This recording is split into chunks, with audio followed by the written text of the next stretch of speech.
दोस्तों, स्वागत है आपका हमारे चैनल आर.के. वर्मा में। मुल्ला नसरुद्दीन और दो मुर्गे। एक दिन मुल्ला नसरुद्दीन गांव के बाहर जा रहे थे और रास्ते में उन्हें एक किसान मिला जो अपनी जमीन पर काम कर रहा था। किसान के पास दो मुर्गे थे जो अपनी पूरी ताकत से लड़ रहे थे। किसान बहुत परेशान हो रहा था क्योंकि ये दोनों मुर्गे लगातार लड़ते रहते थे और उसे समझ में नहीं आता था कि क्या किया जाए। किसान ने मुल्ला से कहा, मुल्ला, ये दोनों मुर्गे आपस में लड़ते रहते हैं, कभी भी इनकी लड़ाई खत्म नहीं होती। आप ही कुछ उपाय बताइए, क्या किया जाए। मुल्ला नसरुद्दीन ने मुस्कुराते हुए कहा, किसान भाई, मुझे थोड़ा वक्त दो, मैं इसका हल निकालता हूँ। मुल्ला ने मुर्गों को करीब से देखा और फिर एक विचार आया। वह किसान से बोले, अगर तुम चाहते हो कि ये दोनों मुर्गे लड़ना बंद करें तो तुम्हें कुछ ऐसा करना होगा जिससे दोनों में से कोई एक खुद को महान महसूस करे। किसान ने हैरान होकर पूछा, कैसे मुल्ला? दोनों मुर्गे तो बराबरी से लड़ते हैं। मुल्ला नसरुद्दीन मुस्कुराए और कहा, तुम इन दोनों मुर्गों को एक दूसरे के सामने बैठा दो और फिर हर एक मुर्गे को कुछ स्वादिष्ट खाना खिलाओ। जिस मुर्गे को ज्यादा अच्छा खाना मिलेगा वह खुद को विजेता समझेगा और लड़ाई बंद कर देगा। फिर तुम उस मुर्गे को दूसरे के सामने रखो और कहो, तुमने अपने से बड़े मुर्गे के साथ लड़ने की कोशिश की और तुम्हें हार का सामना करना पड़ा। अब तुम उसकी तरह बनना चाहते हो। इससे दूसरे मुर्गे का अहंकार टूटेगा और वह शांत हो जाएगा। किसान ने मुल्ला की सलाह मानी और मुर्गों को अलग अलग स्वादिष्ट खाना दिया। फिर वह दोनों मुर्गों को एक दूसरे के सामने लाकर मुल्ला की सलाह के अनुसार कहने लगा, देखो, तुम दोनों में से एक बड़ा मुर्गा है और दूसरा छोटा है। अब तुम में से एक को बड़ा बनने का मौका मिला है। कुछ ही समय में दोनों मुर्गों की लड़ाई बंद हो गई।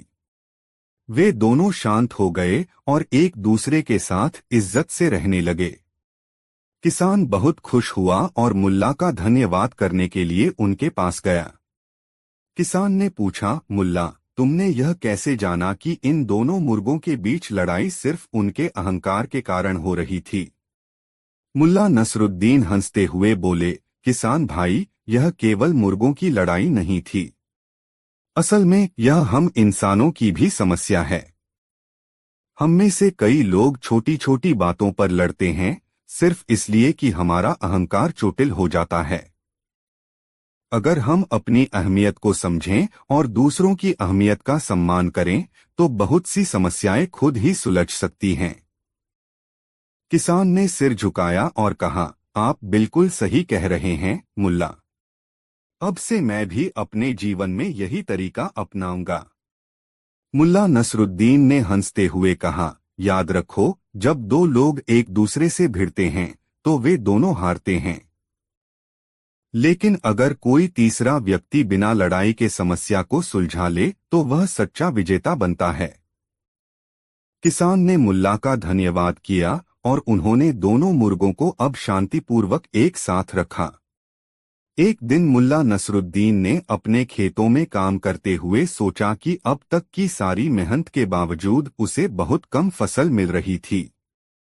उसने सोचा, कभी तो ऐसा दिन आएगा जब मेहनत का सही फल मिलेगा।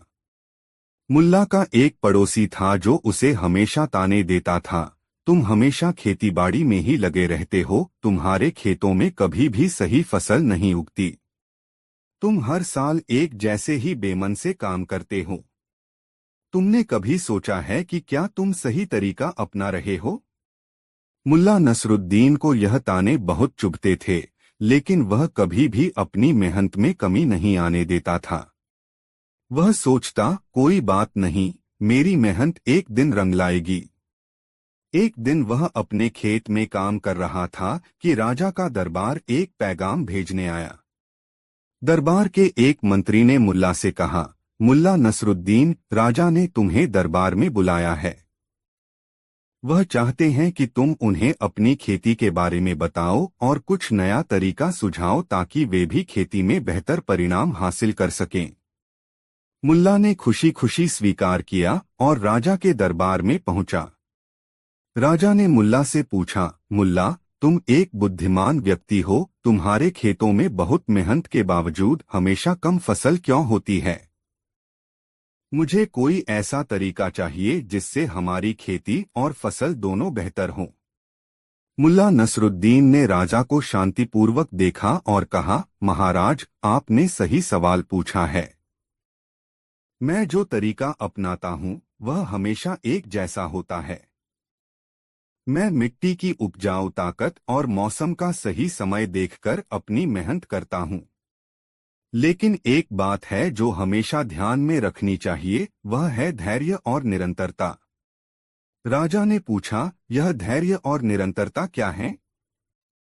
क्या तुम हमें इसके बारे में और विस्तार से बता सकते हो?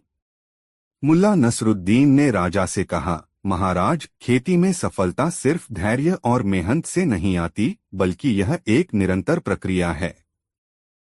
मुझे यह लगता है कि खेती का सबसे बड़ा राज यह है कि हमें फसल के हर एक चरण पर ध्यान देना चाहिए। जैसे जब बीज बोते हैं तो यह जरूरी है कि हम बीजों को अच्छे से तैयार करें और ठीक से बोएं। फिर उस पर पानी, पोषक तत्व और समय पर देखभाल करनी होती है। राजा ने मुस्कुराते हुए कहा, तुम बिल्कुल सही कह रहे हो, मुल्ला। लेकिन हम यह कैसे सुनिश्चित कर सकते हैं कि हमारे खेतों में सही तरीका अपनाया जा रहा है? मुल्ला नसरुद्दीन ने हंसते हुए कहा, महाराज, मैं आपको एक उदाहरण देता हूँ। सोचिए, यदि आप एक आदमी को उसके घर के काम करने के लिए कहते हैं, लेकिन उसे पूरा समय यह नहीं बताया जाता कि उसे कब और किस काम को करना है, तो वह आदमी क्या करेगा? वह पूरी मेहनत के बावजूद कभी काम को सही तरीके से नहीं कर पाएगा। राजा ने समझते हुए कहा, अब मुझे समझ में आ गया। खेती भी एक ऐसे ही काम की तरह है, जिसमें हर कदम को सही ढंग से करना होता है, और बिना सही मार्गदर्शन के कोई भी प्रक्रिया पूरी नहीं हो सकती। मुल्ला नसरुद्दीन ने सिर झुकाते हुए कहा, हाँ महाराज, खेती में सफलता तभी संभव है जब हम सही मार्ग पर चलें और हर कदम पर धैर्य और निरंतरता बनाए रखें। राजा ने मुल्ला की बुद्धिमानी को सराहा और कहा, मुल्ला, तुमने सही कहा। अब हम अपने किसानों को यह शिक्षा देंगे और उन्हें बेहतर तरीके से खेती करने के लिए प्रोत्साहित करेंगे। मुल्ला नसरुद्दीन वापस अपने खेतों पर लौट आए। कुछ महीनों बाद उसने देखा कि उसका खेत अब पहले से कहीं ज्यादा हरा भरा और उपजाऊ हो गया था। उसकी मेहनत और निरंतरता ने उसे अच्छे परिणाम दिए थे। पड़ोसी, जो पहले ताने मारता था, अब मुल्ला की सफलता देखकर चुप हो गया। इस कहानी में मुल्ला नसरुद्दीन ने यह सिखाया कि सफलता किसी भी क्षेत्र में धैर्य, निरंतरता और सही मार्गदर्शन से आती है। चाहे वह खेती हो या जीवन के अन्य क्षेत्र, सही तरीका अपनाना बहुत जरूरी है। दोस्तों, वीडियो को एक लाइक जरूर करें। मुल्ला नसरुद्दीन और दो दोस्त। एक बार मुल्ला नसरुद्दीन एक छोटे से गांव में गए। गांव में दो दोस्त रहते थे, जिनमें से एक बहुत ही बुद्धिमान था और दूसरा बहुत ही आलसी। वे दोनों मुल्ला नसरुद्दीन से मिलने आए और अपनी समस्या साझा की। पहला दोस्त, जो बुद्धिमान था, उसने मुल्ला से कहा, मुल्ला, मैं बहुत मेहनत करता हूँ और हमेशा अपने काम में सफलता प्राप्त करता हूँ, लेकिन मेरा दोस्त हमेशा आलसी रहता है और उसे कभी भी मेहनत करने का मन नहीं करता। यह मुझे बहुत परेशान करता है। दूसरा दोस्त, जो आलसी था, वह थोड़ा हंसी में बोला, मुल्ला, मुझे तो बस आराम करना अच्छा लगता है। मेहनत करने से ज्यादा अच्छा होता है बस कुछ सोचना और फिर आराम करना। काम से क्या मिलता है? मुल्ला नसरुद्दीन ने दोनों की बातें सुनी और फिर कहा, ठीक है, मैं तुम्हारी दोनों समस्याओं का हल निकाल सकता हूँ, लेकिन इसके लिए तुम दोनों को मेरी एक चुनौती स्वीकार करनी होगी। दोनों दोस्त उत्सुक हो गए और बोले, हम तैयार हैं, मुल्ला। मुल्ला ने कहा, तुम दोनों को जंगल में जाना होगा और वहां से एक विशेष प्रकार का फूल लाना होगा जो बहुत दुर्लभ है। जो इसे लाएगा वही सही रास्ते पर है और उसका जीवन सफल होगा। लेकिन तुम दोनों को इसे लाने के बाद मुझे दिखाना होगा। दोनों दोस्तों ने चुनौती स्वीकार की और जंगल की ओर चल पड़े। कुछ दिनों बाद पहला दोस्त, जो मेहनती था, तेजी से काम करता हुआ जंगल में गहरे उतर गया। उसे बहुत संघर्ष करना पड़ा, लेकिन उसने फूल ढूंढ लिया। उसने खुशी खुशी फूल को लिया और मुल्ला के पास लौटने की सोचने लगा। वहीं आलसी दोस्त ने सोचा, अगर मैं इस जंगल में ज्यादा समय बर्बाद करता हूं तो मुझे बहुत मुश्किल होगी। क्यों न मैं सीधे रास्ते से कुछ और रास्ता ढूंढूं। उसने फूलों की तलाश नहीं की, बल्कि आसपास के पेड़ों से गिरने वाली पत्तियों को उठाकर कागज जैसा बना लिया और सोचा कि जब वह मुल्ला के पास जाएगा तो वही उसकी सफलता का प्रतीक होगा। कुछ दिनों बाद दोनों दोस्त मुल्ला के पास वापस पहुंचे। पहले दोस्त ने अपना फूल दिखाया और कहा, मुल्ला, मैंने जो कहा था वह किया और यह फूल लाया हूं। अब मुझे बताओ, मैंने सही रास्ता चुना या नहीं? मुल्ला नसरुद्दीन मुस्कुराए और कहा, तुमने सही रास्ता चुना, क्योंकि तुम्हारे संघर्ष और मेहनत से ही यह सफलता मिली। तुमने कठिन रास्ता चुना, लेकिन तुमने सही परिणाम प्राप्त किया। अब आलसी दोस्त ने अपनी पत्तियां दिखाई और कहा, मुल्ला, देखो, मैंने यह पत्तियां जमा की हैं और इसे मैं तुम्हारे पास लाया हूं। मैं भी सफल हूं, नहीं? मुल्ला नसरुद्दीन ने पत्तियों को देखा और हंसते हुए कहा, तुमने सफलता का रास्ता नहीं चुना, बल्कि अपने आलस्य का पालन किया। सही रास्ता कभी भी आसान नहीं होता और सफलता केवल मेहनत से मिलती है। तुम्हारे पास पत्तियां हैं, लेकिन सफलता की वास्तविक पहचान तुम नहीं समझ पाए। आलसी दोस्त ने सिर झुका लिया और सोचा, मुल्ला की बात सही है, मुझे मेहनत करनी चाहिए थी। मुल्ला नसरुद्दीन ने फिर दोनों को समझाया, याद रखो, मेहनत से कोई भी व्यक्ति सफल बन सकता है, लेकिन आलस्य से केवल समय और मौके ही खोते हैं। सफलता वही होती है जो संघर्ष और मेहनत से हासिल की जाती है। एक दिन मुल्ला नसरुद्दीन एक छोटे से गांव में जा रहे थे। रास्ते में उन्हें एक आदमी बहुत परेशान और चिंतित नजर आया। मुल्ला नसरुद्दीन ने उसे देखा और पूछा, क्या बात है भाई, तुम इतने परेशान क्यों हो? आदमी ने सिर झुकाया और कहा, मुल्ला, मुझे बहुत बड़ी परेशानी का सामना करना पड़ रहा है। मेरे पास एक गाय थी जो बहुत प्यारी और मेहनती थी। मैंने उसे बेचने का सोचा और एक व्यापारी से सौदा किया। व्यापारी ने मुझे अच्छा मूल्य दिया और गाय को ले गया। लेकिन अब व्यापारी गाय की कीमत देने के बजाय मुझसे झगड़ रहा है और कहता है कि गाय खराब थी और मुझे कम पैसे ही मिलेंगे। मुल्ला नसरुद्दीन ने उस आदमी की बातों को सुना और कहा, तुम चिंता मत करो, मैं तुम्हारे लिए न्याय प्राप्त करूंगा। चलो हम व्यापारी के पास चलते हैं। दोनों व्यापारी के पास गए। व्यापारी ने देखा कि मुल्ला नसरुद्दीन आए हैं तो वह तुरंत हंसते हुए बोला, मुल्ला नसरुद्दीन, तुम भी आए हो।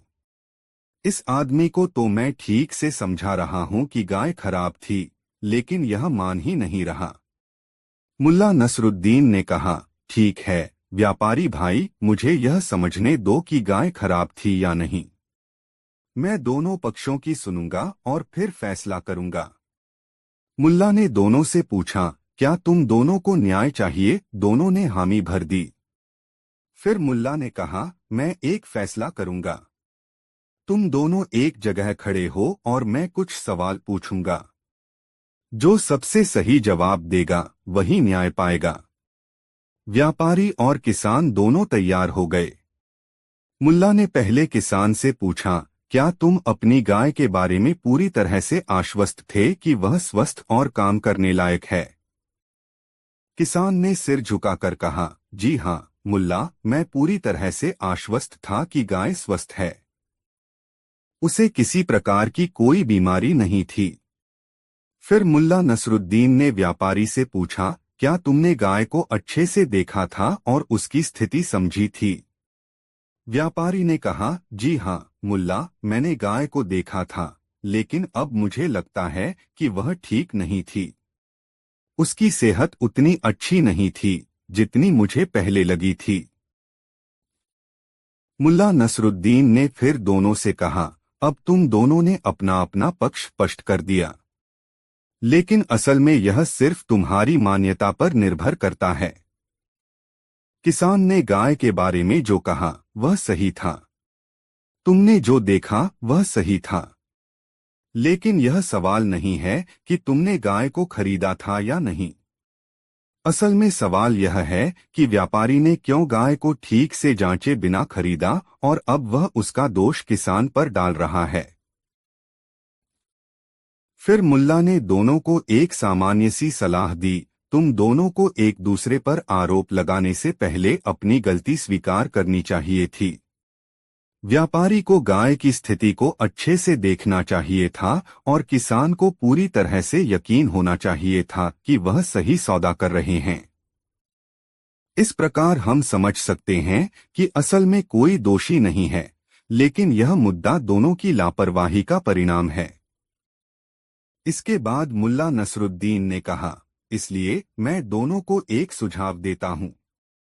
किसान को गाय का सही मूल्य मिले और व्यापारी को अपना धैर्य और समझदारी बढ़ानी चाहिए ताकि भविष्य में कोई और समस्या न आए। व्यापारी और किसान दोनों मुल्ला की बुद्धिमानी से बहुत प्रभावित हुए। व्यापारी ने अंत में किसान को पूरी कीमत दी और दोनों ने एक दूसरे से मिलकर अच्छे संबंध बनाए। मुल्ला नसरुद्दीन मुस्कुराते हुए बोले, समझदारी से काम लो, कभी भी जल्दबाजी में कोई फैसला न करो। अगर तुम दोनों ने सही तरीके से एक दूसरे से बात की होती तो यह समस्या कभी न होती। इस कहानी में मुल्ला नसरुद्दीन ने यह सिद्ध किया कि कभी भी किसी भी समस्या का हल जल्दबाजी में नहीं निकलता। यदि दोनों पक्षों के लोग सही तरीके से समझदारी से काम करते तो यह समस्या कभी न होती। मुल्ला नसरुद्दीन की मजेदार कहानी, पानी के जादू से धन की प्राप्ति। दोस्तों, एक दिन मुल्ला नसरुद्दीन अपने गांव के बाहर एक छोटे से रास्ते पर जा रहा था। चलते चलते वह एक नदी के किनारे पहुंचा। नदी के किनारे खड़ा एक आदमी सिर झुकाकर बैठा था। मुल्ला ने देखा कि वह बहुत गहरी सोच में डूबा हुआ था, जैसे किसी बड़ी समस्या से जूझ रहा हो। मुल्ला उसके पास गया और बोला, क्या हुआ भाई, तुम इतने परेशान क्यों हो? आदमी ने सिर उठाया और कहा, मुल्ला, मेरी जिंदगी में सब कुछ ठीक नहीं चल रहा। मैं बहुत मेहनत करता हूँ, लेकिन फिर भी मुझे कभी वह खुशी नहीं मिलती जिसकी मुझे उम्मीद है। मुझे लगता है कि मैं कभी भी अपना सपना पूरा नहीं कर पाऊंगा। मुल्ला ने उसकी बात सुनी और सोचा, इस आदमी को थोड़ी सी उम्मीद और हिम्मत देने की जरूरत है। उसने मुस्कुराते हुए कहा, तुम जानते हो, मेरे पास एक जादुई तरीका है जिससे तुम्हारी सारी परेशानियां हल हो सकती हैं। आदमी ने हैरान होकर पूछा, जादुई तरीका? तुम क्या कह रहे हो मुल्ला? मुल्ला ने उसकी तरफ देखा और कहा, हाँ, यह एक बहुत पुराना तरीका है। तुम्हें बस मेरे साथ आना होगा और नदी के पानी से एक खास काम करना होगा। आदमी, जो पहले से ही परेशान था, अब और अधिक उत्सुक हो गया। उसने कहा, मैं तैयार हूँ। बताओ मुझे क्या करना होगा। मुल्ला ने उसे नदी में ले जाकर कहा, तुम्हें नदी के पानी से एक बाल्टी पानी भरनी होगी, लेकिन ध्यान रखना, जब तुम पानी लाओ तो उसे बिना देखे वापस लाना होगा।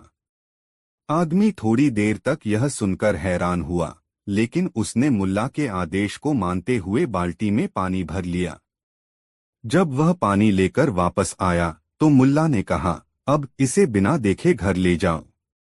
याद रखना, अगर तुमने पानी में से कोई भी बदलाव देखा तो सारी मेहनत बेकार हो जाएगी।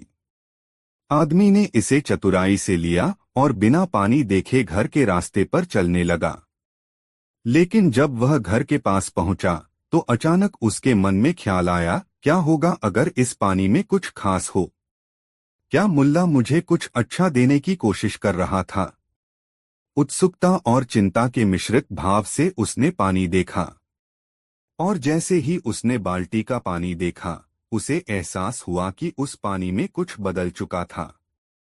अब वह मन ही मन निराश हो गया क्योंकि उसने मुल्ला के बताए तरीके को नहीं माना था। वह गहरी सोच में डूबा हुआ बाल्टी लेकर मुल्ला के पास वापस लौटा। उसने मुल्ला से कहा, मुल्ला, तुमने कहा था कि अगर मैंने पानी को देखा तो कुछ गलत होगा, लेकिन मैंने ऐसा किया और अब सब कुछ बिगड़ गया है। मुल्ला ने शांत भाव से मुस्कुराते हुए जवाब दिया, देखो, तुमने देखा कि तुम्हारी समस्याओं का हल तुम्हारे भीतर था, लेकिन तुम्हारी उत्सुकता और जल्दबाजी ने उसे खराब कर दिया। तुमने पानी को देखा क्योंकि तुम बहुत जल्दी में थे, लेकिन असल में यह पानी तुम्हारी मेहनत और धैर्य का प्रतीक था। अगर तुमने उसे बिना देखे रखा होता तो तुम्हें सफलता मिलती। आदमी ने समझ लिया और उसने मुल्ला का धन्यवाद किया। वह अब जान गया था कि जीवन में धैर्य और संयम के साथ आगे बढ़ना जरूरी है, क्योंकि जल्दबाजी और उत्सुकता से चीजें बिगड़ सकती हैं। कहानी का संदेश। मुल्ला नसरुद्दीन की इस कहानी से यह शिक्षा मिलती है कि जीवन में धैर्य और संयम रखना जरूरी है। किसी भी समस्या का समाधान जल्दबाजी में नहीं, बल्कि सोच समझकर और सही कदम उठाने से मिलता है। अपनी मेहनत में विश्वास रखना और धैर्य से काम करना ही असली सफलता की कुंजी है। मुल्ला नसरुद्दीन समझदारी का सवाल। एक दिन मुल्ला नसरुद्दीन अपने गांव में बैठा था, और जैसे ही उसने गांव के लोगों को इधर-उधर जाते देखा, एक नया सवाल उसके दिमाग में आया। उसने सोचा, क्यों न मैं एक मजेदार परीक्षा लूंगा और गांव वालों को उनकी समझदारी की परख में डालूं। मुल्ला ने सोचा और फिर एक योजना बनाई। उसने सबको अपने घर बुलाया और उन्हें बताया, मैंने एक नई परीक्षा तैयार की है, जिसमें आप सबको अपनी समझदारी साबित करनी होगी। जो भी सही जवाब देगा, उसे पुरस्कार मिलेगा। गांव वालों में हलचल मच गई। सभी लोग मुल्ला के घर पहुंचे और उत्सुकता से इंतजार करने लगे। मुल्ला नसरुद्दीन ने कहा, मैं आपको 3 सवाल पूछूंगा। हर सवाल का सही जवाब देने पर आपको एक बड़ा इनाम मिलेगा। मुल्ला नसरुद्दीन ने पहला सवाल पूछा, अगर एक आदमी के पास एक बकरा है और वह बकरा भाग जाए तो उस आदमी को क्या करना चाहिए? गांव वालों ने बहुत सोचा, लेकिन कोई जवाब नहीं दे सका। कुछ समय बाद एक आदमी खड़ा हुआ और बोला, वह आदमी बकरा पकड़ने के लिए दौड़ेगा और उसे वापस ले आएगा। मुल्ला ने मुस्कुराते हुए कहा, सही जवाब, लेकिन आसान भी था। लेकिन क्या तुमने कभी सोचा कि बकरा क्यों भागा? क्या कभी तुमने उसके मन की बात सोची? गांव वाले चुप हो गए और एक दूसरे को देखने लगे। मुल्ला ने फिर कहा, अच्छा, अब अगले सवाल की ओर बढ़ते हैं। एक आदमी के पास 3 बीवियां हैं और वह उन्हें कभी एक साथ नहीं रखता। वह उन्हें हमेशा अलग-अलग घरों में भेजता है। आप क्या समझते हैं? मुल्ला ने पूछा। गांव वाले और ज्यादा चकरा गए और सोचने लगे। थोड़ी देर बाद एक औरत खड़ी हुई और बोली, वह आदमी अपनी बीवियों को संतुष्ट रखने के लिए उन्हें अलग-अलग घरों में भेजता है, ताकि कोई समस्या न हो। मुल्ला नसरुद्दीन ने फिर से हंसी में कहा, लेकिन क्या तुमने कभी यह सोचा कि वह आदमी उन बीवियों से क्यों दूर रहता है? क्या उसकी सच्ची वजह कभी समझी है? गांव वाले अब पूरी तरह से उलझ गए थे। वे नहीं समझ पाए कि मुल्ला क्या कहना चाहता है। मुल्ला ने मुस्कुराते हुए कहा, बड़े ही सरल सवाल थे, लेकिन जवाब कुछ गहरे होते हैं। क्या कभी सोचा है कि क्यों बकरा भागता है या बीवियों को क्यों अलग रखा जाता है? इसका अर्थ कभी समझा है? आखिरकार मुल्ला नसरुद्दीन ने आखिरी सवाल पूछा, अगर तुमसे कोई कहे कि तुम एक खजाना ढूंढ सकते हो, लेकिन उस खजाने को पाने के लिए तुम्हें अपनी सबसे प्यारी चीज छोड़नी होगी, तो तुम क्या करोगे? गांव वालों ने सोचा, लेकिन कोई स्पष्ट उत्तर नहीं दे पाया। कुछ ने कहा, मैं अपनी मेहनत और कड़ी मेहनत से वह खजाना ढूंढ लूंगा। मुल्ला ने एक गहरी मुस्कान के साथ कहा, तुम समझ नहीं पा रहे हो। खजाना केवल धन नहीं होता, वह तुम्हारी समझदारी और मानसिक शांति भी हो सकती है। कभी सोचा है कि जो तुम्हारे पास है वही सबसे कीमती है? गांव वालों ने फिर से एक दूसरे को देखा, लेकिन कोई जवाब नहीं आया। मुल्ला ने धीरे धीरे सबको समझाया, हमेशा जवाब पर ध्यान मत दो, कभी कभी सवाल का अर्थ ही हमें सिखाता है कि जीवन में क्या महत्वपूर्ण है। सीख। अब मुल्ला नसरुद्दीन ने मुस्कुराते हुए कहा, देखो, मैं जानता हूं कि मैं 3 आसान सवाल पूछ रहा था, लेकिन तुम सबने कभी इन सवालों के उत्तर पर ध्यान नहीं दिया। जीवन में कभी भी किसी सवाल का उत्तर बिना सोच समझे मत दो। हर सवाल के पीछे कुछ गहरे अर्थ होते हैं। सही उत्तर सिर्फ वही होता है जो तुम्हारे अनुभव और सोच के आधार पर सही लगे। गांव वाले चुपचाप सुन रहे थे। अचानक सबको यह एहसास हुआ कि मुल्ला नसरुद्दीन ने उन्हें सिर्फ चतुराई के सवाल नहीं पूछे थे, बल्कि जीवन के उन पहलुओं को समझने के लिए चुनौती दी थी जिन्हें वे अक्सर नजरअंदाज कर देते थे। आखिरकार मुल्ला ने कहा, सच यह है कि सबसे बड़ी समझदारी तब आती है जब हम सवालों से ज्यादा उनके उद्देश्य और उनके गहरे अर्थ को समझने की कोशिश करते हैं। गांव वाले धीरे धीरे समझ गए और मुल्ला नसरुद्दीन के इस दृष्टिकोण को सराहा। वे अब हर सवाल और परिस्थिति को गहरे से समझने की कोशिश करते थे। यह कहानी यह सिखाती है कि कभी कभी हमें हर चीज का गहराई से मूल्यांकन करना चाहिए और जीवन के छोटे सवालों और घटनाओं को अधिक समझदारी से देखना चाहिए। मुल्ला नसरुद्दीन और गांव की पंचायत। एक बार की बात है, मुल्ला नसरुद्दीन एक छोटे से गांव में रहते थे। यह गांव बहुत शांत और खुशहाल था, लेकिन वहां के लोग अक्सर छोटी छोटी बातों पर झगड़ते रहते थे। हर व्यक्ति अपनी बात को सही साबित करने की कोशिश करता और गांव में कोई बड़ी समस्या नहीं थी, फिर भी लोग हर बात को लेकर तनाव में रहते थे। गांव के लोग परेशान थे कि कोई समाधान नहीं निकलता था। तभी गांव के बुजुर्गों ने निर्णय लिया कि अब इस स्थिति को हल करने के लिए पंचायत बुलाई जाएगी। इस पंचायत में मुल्ला नसरुद्दीन को भी बुलाया गया, क्योंकि उनके फैसले हमेशा मजेदार और सटीक होते थे। मुल्ला को हमेशा बड़े मुद्दों को हल करने में मजा आता था और उनकी समझदारी के सभी कायल थे। सभी लोग पंचायत के लिए इकट्ठा हुए। गांव के मुखिया ने कहा, हमें किसी एक फैसले पर पहुंचने के लिए मुल्ला नसरुद्दीन की मदद चाहिए। अगर मुल्ला किसी चीज को सही मानते हैं तो हम सभी वही करेंगे। मुल्ला नसरुद्दीन ने यह सुना और मुस्कुराते हुए कहा, ठीक है, अगर आप लोग मेरे फैसले पर भरोसा करते हैं तो मुझे पूरी बात बताइए। गांव वाले एक एक करके अपनी समस्याएं बताने लगे। सबसे पहले गांव के एक किसान ने कहा, मुल्ला, मेरे पास एक बहुत बड़ी जमीन है। मेरी जमीन का एक हिस्सा मेरे पड़ोसी ने बिना पूछे ले लिया है। अब वह मुझे कहता है कि यह उसका हिस्सा है। मैं जानता हूं कि यह हिस्सा मेरा है, लेकिन वह इसे छोड़ने को तैयार नहीं है। क्या मुझे इसके लिए अदालत में जाना चाहिए? मुल्ला नसरुद्दीन ने ध्यान से उसकी बात सुनी और फिर कहा, तुम पहले अपने पड़ोसी से शांति से बात करो। अगर वह मान जाए तो ठीक है, लेकिन अगर वह न माने तो मेरे पास एक तरीका है जिससे हम दोनों को सही समाधान मिल सकता है। किसान ने कहा, आपका तरीका क्या है मुल्ला?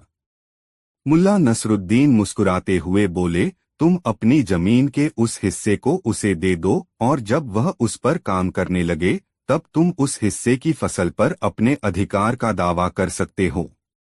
यह तरीका उसे चुप करा देगा। किसान ने कुछ देर सोचा और फिर कहा, मुल्ला, यह एक अच्छा तरीका है। मैं कोशिश करूंगा। इसके बाद गांव की एक महिला खड़ी हुई और कहने लगी, मुल्ला, मेरे बेटे ने घर में मुझसे झगड़ा किया है।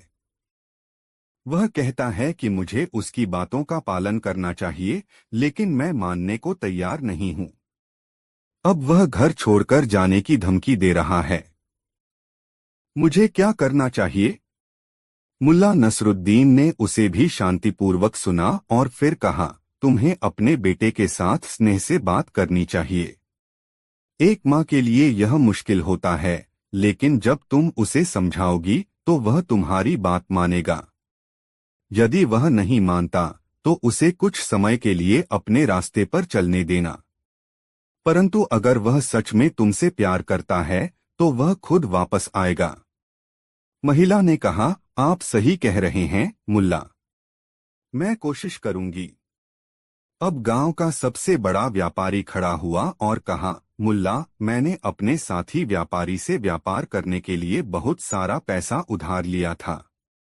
अब वह कहता है कि मैंने पैसा वापस नहीं किया है और वह मुझे अदालत में ले जाने की धमकी दे रहा है। मुझे क्या करना चाहिए? मुल्ला नसरुद्दीन ने उसे भी सुना और फिर गंभीरता से कहा, अगर तुमने उधार लिया है तो तुम्हारा कर्तव्य है कि तुम उसे समय पर चुकता करो। लेकिन अगर तुम सच में नहीं चुका सकते तो तुम्हें उससे माफी मांगनी चाहिए और कहो कि तुम जितना भी दे सकते हो उतना ही देंगे। व्यापार में कभी भी कोई बात अकेले नहीं होती, यह दोनों पक्षों का मामला होता है। व्यापारी ने गहरी सांस ली और कहा, मुल्ला, आप सच कह रहे हैं। मुझे अपनी गलती स्वीकार करनी चाहिए। अब सब लोग सोच रहे थे कि मुल्ला नसरुद्दीन का हर जवाब कितना सही था। वे समझ गए थे कि सिर्फ अपनी ही बात नहीं बल्कि दूसरों की भी बात समझनी चाहिए। पंचायत का काम खत्म हुआ और सब लोग अपने अपने घर लौटने लगे, लेकिन उनकी आंखों में एक नया विश्वास था कि अगर सब लोग मिलकर किसी समस्या का हल सोचें तो कोई भी समस्या हल हो सकती है। मुल्ला नसरुद्दीन ने उन सभी को समझाया कि हमारी सोच और हमारे नजरिए में बदलाव ही हमारी समस्याओं का समाधान है। हर स्थिति में समझदारी से काम लेने से ही सच्चा न्याय मिलता है। गांव में कुछ महीनों बाद सब लोग शांति से रहने लगे। उनकी समस्याएं धीरे धीरे सुलझने लगीं और गांव का माहौल पहले से ज्यादा अच्छा हो गया। मुल्ला नसरुद्दीन अपने तरीके से सभी को सिखाने में सफल हो गए थे। इस लंबी कहानी से यह सीखने को मिलता है कि अगर हम अपनी समस्याओं को शांति से और समझदारी से हल करें तो कोई भी मुश्किल असंभव नहीं रहती। दोस्तों, वीडियो को एक लाइक जरूर करें। एक बार मुल्ला नसरुद्दीन के गांव में एक अमीर व्यापारी आया।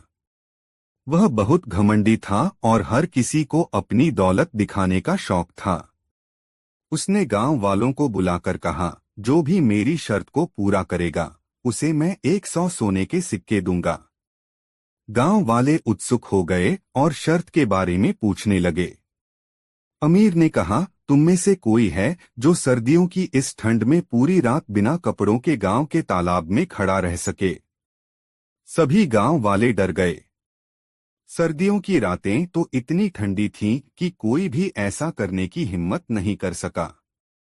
तभी मुल्ला नसरुद्दीन आगे बढ़े और बोले, मैं ये शर्त पूरी कर सकता हूँ, लेकिन याद रखना, अगर मैंने इसे पूरा किया तो तुम 100 सोने के सिक्के मुझे दोगे।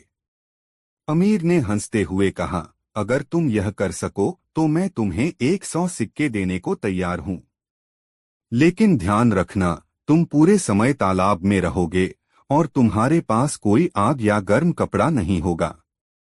उस रात मुल्ला नसरुद्दीन तालाब में खड़े हो गए। ठंडी हवाएं और बर्फीली रात ने उनका इम्तिहान लेना शुरू कर दिया। गांव वाले भी दूर से देख रहे थे कि मुल्ला यह कैसे कर रहे हैं। लेकिन मुल्ला पूरे समय तालाब में खड़े रहे। अगली सुबह अमीर ने मुल्ला से पूछा, तुमने यह कैसे किया? इतनी ठंडी रात में बिना किसी सहारे के कैसे बच गए? मुल्ला ने मुस्कुराकर कहा, दूर पहाड़ी पर एक घर की खिड़की में जलती हुई मोमबत्ती को देखते हुए मैंने रात बिताई। उस रोशनी ने मुझे ताकत दी। यह सुनकर अमीर ने चालाकी से कहा, ओह, तो तुमने उस मोमबत्ती की गर्मी ली। इसका मतलब है कि तुमने शर्त तोड़ी। मैं तुम्हें सिक्के नहीं दूंगा। मुल्ला नसरुद्दीन ने कुछ नहीं कहा और गांव वालों के साथ घर लौट गए। अगले दिन मुल्ला ने अमीर को अपने घर खाने पर बुलाया। अमीर बड़े उत्साह के साथ मुल्ला के घर पहुंचा। लेकिन जब खाने का समय आया तो उसने देखा कि मुल्ला ने खाने के बर्तन आग से बहुत दूर लटका दिए थे और आग की छोटी सी लौ जल रही थी। अमीर ने हैरान होकर पूछा, यह क्या कर रहे हो मुल्ला? खाना इतनी दूर आग से कैसे पक सकता है? मुल्ला ने शांति से जवाब दिया, अगर दूर जलती मोमबत्ती की गर्मी मुझे ठंड से बचा सकती है तो यह आग का छोटा सा अंगारा भी खाना पका सकता है। अमीर समझ गया कि मुल्ला उसकी मूर्खता का मजाक उड़ा रहे हैं। उसने शर्मिंदा होकर मुल्ला को 100 सोने के सिक्के दिए और गांव से चुपचाप चला गया। सीख, इस कहानी से हमें यह सीख मिलती है कि चालाकी और तर्क का इस्तेमाल करके किसी भी स्थिति का सामना किया जा सकता है। मुल्ला नसरुद्दीन ने अपनी बुद्धिमानी से न केवल अमीर को सबक सिखाया बल्कि गांव वालों को यह भी दिखाया कि सत्य और समझदारी से हर मुश्किल का हल निकाला जा सकता है। गांव के लोग मुल्ला नसरुद्दीन की चतुराई पर हंसते हंसते ताली बजाने लगे। अमीर का घमंड टूट चुका था और मुल्ला नसरुद्दीन अपनी मासूम मुस्कान के साथ आगे बढ़ गए। इस तरह मुल्ला ने अपनी सूझबूझ और बुद्धिमानी से न केवल 100 सोने के सिक्के जीते। दोस्तों, मुल्ला नसीरुद्दीन शाहतबियत इंसान था। उसकी शाहखर्ची और अलमस्ती देखकर लोग अपनी हैरत कुछ इस कदर बयां करते, गजब है, यह मुल्ला नसीरुद्दीन भी। जेब में भले ही चिल्लर भी न हो मगर खर्च करने से बाज नहीं आता। इसे तो बादशाहत नसीब होनी चाहिए थी। मुल्ला नसीरुद्दीन अपनी जीवन शैली के कारण हर दिल अजीज बन गया था।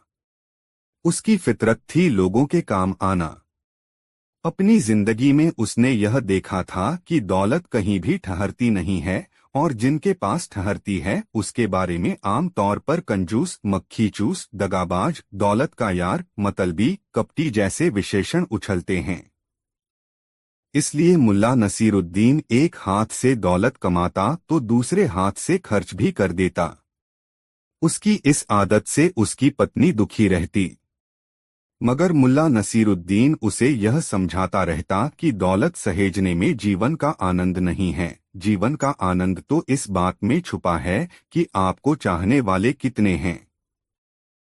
आपकी पुकार सुनकर कितने लोग आपके पास आते हैं और आपके दुख सुख में हाथ बंटाते हैं। किंतु फाकाक्षी का दौर देख चुकी मुल्ला नसीरुद्दीन की पत्नी उसकी इस समझ पर एतराज जताती और कहती, इंसान को अपनी गृहस्थी के बारे में भी सोचना चाहिए। आज ही नहीं, आने वाले कल के लिए भी उसे सतर्क रहना चाहिए। ऐसा न हो कि आज की मस्ती में आने वाले कल की चिंता ही न की जाए और खुदा न करे कि जब कल बुरा वक्त आए तो हाथ में एक ढेला भी नहीं हो। अर्थात दौलत के मुद्दे पर मुल्ला और मुल्ला की पत्नी के बीच मतभेद था। उनके बीच जीवन जीने के तरीके के बारे में बहस का दौर चल ही रहा था कि अचानक मुल्ला नसीरुद्दीन की आय का साधन जाता रहा और मुल्ला नसीरुद्दीन के सामने गंभीर आर्थिक संकट उपस्थित हो गया। हालात ऐसे बिगड़े कि मुल्ला नसीरुद्दीन को मेहनत मजदूरी करके अपनी और अपनी पत्नी की उदरपूर्ति का साधन जुटाना पड़ा। मुल्ला नसीरुद्दीन इस फाकाक्षी के दौर में भी अपनी शाहखर्ची पर काबू नहीं रख पाया। जो भी कमाता उसे खर्च करने में उसे कोई संकोच नहीं होता। उसकी पत्नी कल की चिंता में दुबली होने लगी। एक दिन मुल्ला नसीरुद्दीन को जंगल में पेड़ काटने का काम मिला। एक पेड़ काटने के एवज में उसे 1 सेर चावल व 2 पैसे नकद मेहनताना मिलना तय हुआ, बशर्ते कि वह पेड़ की डालियों को काटकर तने से अलग कर दे, भले ही इस काम में उसे 1 दिन लगे या 10 दिन। मुल्ला नसीरुद्दीन ने उत्साह के साथ कुल्हाड़ी उठाई और चल दिया जंगल की ओर, जैसे वह कोई जंग जीतने जा रहा हो। जंगल पहुंचकर मुल्ला ने ऐसा पेड़ तलाशा जिसका तना सीधा हो और डालियां भी सीधी हों। संयोग ही था कि उसे सीधे तने और सीधी डालियों वाला एक पेड़ जल्दी ही मिल गया। दिन ढलने से पहले ही मुल्ला ने पेड़ काटकर गिरा दिया और उसकी डालियां काटकर सीधा तना अलग कर दिया। अपना काम पूरा कर चुकने के बाद मुल्ला ठेकेदार के पास पहुंच गया। उसे दिन ढलने से पहले आया देखकर ठेकेदार ने उससे पूछा, अरे नसीरुद्दीन, तुम इस वक्त यहाँ? हाँ, अपनी मजदूरी लेने आया हूँ, मुल्ला नसीरुद्दीन ने अपनी दाढ़ी सहलाते हुए ठेकेदार से कहा। तो क्या तुम पेड़ काट कर आ रहे हो? अविश्वास भरे शब्दों में ठेकेदार ने पूछा। हाँ, मुल्ला नसीरुद्दीन ने विश्वास भरी नजरों से ठेकेदार को देखते हुए कहा। जैसे कहा था वैसे ही कटा? ठेकेदार ने मुल्ला नसीरुद्दीन से पूछा। हाँ, मुल्ला नसीरुद्दीन ने फिर हामी भरी। अच्छा, चलो मुझे दिखाओ, तुमने कैसे पेड़ काटा है और डालियां कैसे सजाई हैं। मगर ठेकेदार को मुल्ला नसीरुद्दीन की बातों पर यकीन नहीं हुआ। उसने कहा, मुल्ला नसीरुद्दीन को भला क्या एतराज होता। उसने ठेकेदार के साथ जंगल का रुख कर लिया। ठेकेदार जब जंगल पहुंचा तो कटा हुआ पेड़ देखकर बहुत खुश हुआ। मुल्ला नसीरुद्दीन ने ठीक वैसे ही पेड़ काटा था जैसा वह चाहता था। खुश होकर ठेकेदार ने मुल्ला को 2 की जगह 4 पैसे दिए और 1 की जगह 2 सेर चावल। मुल्ला के लिए यह बहुत था। घर में पत्नी के सिवा और कोई सगा संबंधी तो था नहीं, इसलिए मुल्ला ने सोचा, इतना चावल दोनों पति पत्नी के लिए कुछ दिनों की जरूरतें पूरी कर देगा। घर पहुंचकर मुल्ला ने पत्नी को चावल का थैला थमाते हुए कहा, आज पुलाव बना लो, मैं घी और गोश्त लेकर आता हूँ। मजदूरी में 4 पैसे भी मिले हैं, मैं 2 पैसे लेकर जाता हूँ और ये 2 पैसे तुम रख लो। जब कोई जरूरत हो खर्च कर लेना। मैं समझता हूं कि 1 पैसे का घी और 1 पैसे का गोश्त काफी होगा। मैं अपने दोस्तों को भी बुला लूंगा। बहुत दिन हुए किसी को हमने खिलाया नहीं। इतना कहकर मुल्ला नसीरुद्दीन ने अपनी पत्नी को 2 पैसे दे दिए और खुद झोला लेकर सामान खरीदने निकल गया। गोश्त और घी लेकर मुल्ला जल्दी ही घर लौट आया और पत्नी से कहा, तुम पुलाव पकाओ, मैं अपने दोस्तों को बुलाने जा रहा हूँ। मुल्ला के जाने के बाद उसकी पत्नी ने सोचा कि इस आदमी का दिमाग नहीं बदला। इतनी बुरी हालत में भी फिजूल खर्ची की आदत नहीं गई। आखिर क्या जरूरत आ गई दोस्तों को दावत देने की? अच्छा, आने दो दोस्तों को, खिलाती हूँ पुलाव। उसने गोश्त और घी छुपाकर रख दिया और खुद रसोई में बैठकर रोने लगी। जब मुल्ला नसीरुद्दीन अपने 4 दोस्तों के साथ अपने घर लौटा तब पत्नी को विलाप करते पाया।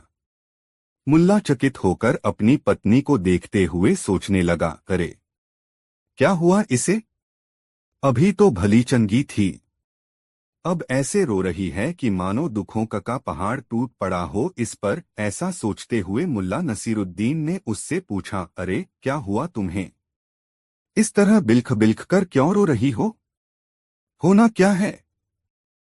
तुम दोस्तों को बुला लाए हो, इधर जो पुलाव मैंने पकाया था उसे बिल्ली खा गई। उसकी पत्नी ने रुआसी आवाज में मुल्ला से कहा। दोस्तों, मुल्ला नसीरुद्दीन के गांव में एक बार अकाल पड़ा। लोग अन्न के दाने के लिए तरस गए।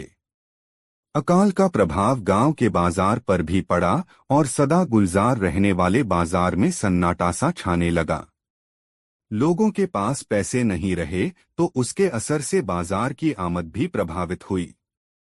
मुल्ला नसीरुद्दीन बाजार के काम से ही अपना और अपनी बेगम का पेट पालता था, लेकिन अकाल के प्रभाव के कारण उन व्यापारियों की हालत भी ठीक नहीं थी जिनसे मुल्ला नसीरुद्दीन को कोई न कोई काम मिल जाया करता था। उसे अब कभी बाजार में काम मिलता और कभी नहीं मिलता। इस तरह कई महीने गुजर गए। मुल्ला नसीरुद्दीन की जमा पूंजी निकल गई। खस्ताहाली की वजह से उसकी बेगम चिड़चिड़ी हो गई। मुल्ला नसीरुद्दीन इन स्थितियों के बीच भी अपनी अलमस्ती में रहता और अपनी बेगम से कहता, बेगम, खुदा के इस बंदे के रहते तुम्हें जरा भी फिक्र करने की जरूरत नहीं। बस तुम हर हाल में खुश रहा करो। तुम्हारी ही नहीं, पूरे गांव की हालत खराब है। जरा उन लोगों के बारे में सोचो जो हफ्तों पत्ते उबालकर खाते हैं। भूखे पेट नसीहत किसे अच्छी लगती है। मुल्ला नसीरुद्दीन की पत्नी भी मुल्ला की नसीहतों से चिढ़ सी जाती मगर कुछ बोलती नहीं थी। एक दिन मुल्ला नसीरुद्दीन गधे पर सवार होकर सुबह सुबह बाजार चला गया। उसे मालूम था कि घर में पकाने के लिए अन्न का एक दाना भी नहीं है।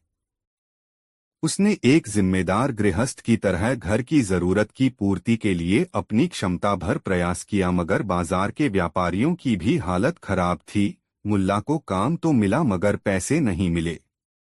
काम देने वाले व्यापारी ने उसे बाद में पैसा देने का वादा करके भेज दिया। जब शाम ढले मुल्ला नसीरुद्दीन अपने घर खाली हाथ वापस आया, तब उसकी बेगम ने उससे बहुत रुसे स्वर में कहा, घर में अनाज का एक दाना भी नहीं है और तुम सब कुछ जानते हुए खाली हाथ वापस आए हो। आखिर ऐसे कब तक चलेगा? आखिर दिन भर तुम करते क्या रहे? करता क्या रहा? मैं खुदा का बंदा हूं। जहां खुदा भेज दे चला जाता हूं और जो काम दे दे कर लेता हूं, मुल्ला नसीरुद्दीन ने तल्खी से कहा। मुल्ला नसीरुद्दीन को तल्ख होता देखकर बेगम का गुस्सा 7वें आसमान पर पहुंच गया। वह क्रोध में धधकती हुई बोली, वाह क्या कहने! दिन भर निठल्ले की तरह मटर गश्ती करो और शाम को बीवी को बताओ कि मैं तो खुदा की नौकरी करता हूं। खुदा जो कहता है वही करता हूं। तो अपने खुदा से पगार क्यों नहीं मांगते हो? खुदा से पगार मांगो। कहो खुदा से कि तुम्हारा परिवार हो रहा है फाकाक्षी का शिकार। मुल्ला नसीरुद्दीन को बेगम की बातें चुभ गईं। बेगम का गुस्सा चूंकि वाजिब था इसलिए उसने कुछ कहा नहीं और तुरंत गधे पर सवार होकर घर से बाहर चला आया। गधा अपनी मस्ती में चल रहा था और मुल्ला नसीरुद्दीन गधे पर बैठा सोच रहा था, जाऊं तो कहाँ जाऊं? मांगू तो किससे? सबकी हालत जानता हूं। किसी के पास अपना ही पेट भरने के लिए अनाज नहीं है तो कोई कहां से मेरी सहायता करेगा? उसका गधा चला जा रहा था। लगातार गांव की सड़कों पर चलने के आदी इस गधे को किसी दिशा निर्देश की जरूरत नहीं थी। गधे पर बैठा मुल्ला नसीरुद्दीन सोच रहा था, आखिर मैंने इतनी छोटी सी जरूरत के लिए खुदा का नाम क्यों ले लिया? अब अगर बिना अनाज लिए घर जाऊं तो कैसे? वह मन ही मन दुखी हो रहा था। वह यह सोचकर घर से निकला था कि बेगम का गुस्सा शांत होगा तब घर लौट आएगा, मगर अब उसके पेट में भी चूहे कूद रहे थे और वह यह बात समझ रहा था कि जब तक पेट भरने का इंतजाम न हो जाए बेगम का क्रोध शांत होने वाला नहीं। वह ख्यालों में डूबा रहा। गधा चलता रहा। मुल्ला को एक बार ख्याल भी आया कि अब घर लौट जाना चाहिए, मगर फिर मन के किसी कोने से आवाज आई, बिना पैसे या अनाज के नहीं। चलते चलते थककर गधा एक जगह पर रुक गया। गधे के रुकने से मुल्ला नसीरुद्दीन की तंद्रा टूटी। उसने देखा गधा नदी के किनारे रुक गया है। उसने सोचा गधे को प्यास लगी है। वह खुद भी भूखा और प्यासा था। गधे से वह उतर गया और प्यार से गधे को सहलाया, फिर नदी की धारा के पास उसे ले जाकर पानी पिलाया। जब गधा पानी पीकर तृप्त हो गया तब उसे नदी किनारे के एक पेड़ के नीचे खड़े करके फिर प्यार से सहलाया और उसे थपथपाते हुए कहा, मैं भी पानी पीकर आऊं। मुल्ला नसीरुद्दीन ने भी पानी पिया। पानी पीने के बाद उसे थकान अनुभव होने लगी। वह गधे के पास ही जमीन पर लेट गया। थोड़ी देर में ही उसे नींद आ गई। सूरज की पहली किरण ने जब उसे सहलाया तब उसकी नींद खुली। ठंडी हवा के झोंकों की मस्ती ने उसमें जैसे नया प्राण फूंका। चिड़ियों के कलरव को उसने देर तक मुग्ध होकर अपनी पलकें मूंद कर सुना। भूख प्यास का कोई एहसास उस वक्त उसे नहीं था। उसने नदी में डुबकी लगाई और तरोताजा होकर नदी किनारे ही एक पेड़ के नीचे बैठकर सोचने लगा, बेगम ने कल कुछ नहीं खाया और आज भी कहीं से कुछ मिलने की उम्मीद नहीं है। गधा नदी किनारे इधर उधर उगी सूखी कुम्हलाई दूब चरने में व्यस्त था। मुल्ला नसीरुद्दीन को अपनी बेगम की बात याद आई, तू खुदा का बंदा है तो खुदा से अपनी पगार क्यों नहीं मांगता। मुल्ला नसीरुद्दीन के दिमाग में यही बात गूंजने लगी। भूख से त्रास्त मुल्ला नसीरुद्दीन को अपनी नहीं, अपनी बेगम की चिंता थी। पता नहीं उस पर क्या बीत रही होगी। रात भर उसने उसका इंतजार किया होगा। भूखे रहकर पता नहीं क्या कुछ सोच रही होगी। उलझनों और सवालों से घिरे मस्तिष्क को शांत करने के लिए मुल्ला वहीं एक पेड़ के नीचे बैठ गया। थोड़ी देर के बाद उसके दिमाग में विचार आया, बैठे रहने से क्या फायदा। खुदा से अपनी पगार मांगता हूं। सुना है खुदा बहुत रहमदिल है, क्या पता सुन ही ले। ऐसा सोचकर उसने अपने कपड़े ठीक किए, सिर की नोकदार टोपी को दुरुस्त किया, अपनी पतली लंबी दाढ़ी को सहलाकर सीधा किया और फिर पलकें बंद कर जोर जोर से बोलने लगा, मेरे मौला, ये मेरे खुदा, मैं तुम्हारा बंदा मुल्ला नसीरुद्दीन तुमसे अपनी पगार मांगता हूँ। घर में अनाज का एक दाना भी नहीं है, मुझे मेरी पगार भेज दे। ये बातें कहने से मुल्ला नसीरुद्दीन को एक अजीब सी तसल्ली हुई। उसका बेचैन मन शांत होने लगा।